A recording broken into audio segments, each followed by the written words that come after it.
गप्पांच्या या फिल्मी भागात तुमचं मनापासून स्वागत। चला पाहूया आजच्या टॉप स्टोरीज। आज आपण ऐकणार आहोत अवधूत गुप्तेंचं नवीन गाणं, त्यानंतर पाहणार आहोत स्वप्नील रेकमेंड्स आणि शेवटी गप्पा मारणार आहोत टीम बाबांची शाळा सोबत। आजच्या भागाची सुरुवात आपण करणार आहोत बॉलिवूडच्या किंग खान पासून।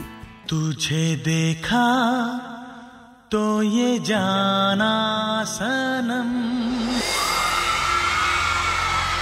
किंग खान म्हणजे शाहरुख खान। तुम्हाला शाहरुख खानचा अपकमिंग सिनेमा माहित आहे?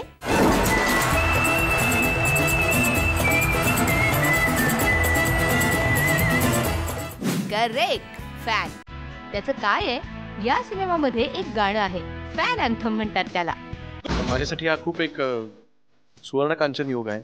हा मौका अशा प्रकारे वेगळ्याच प्रकारे येईल असं वाटलं नव्हतं की शाहरुख खानसाठी तर गायचंय, हिंदी फिल्मसाठी तर गायचंय, पण गाणं मात्र मराठी।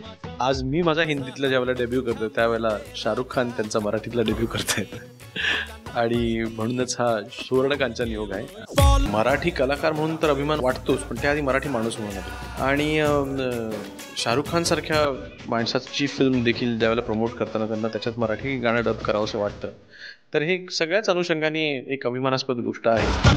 वेल, या सिनेमाचं नाव फॅन, तू गातोयस फॅन अँथम शाहरुख खानसाठी।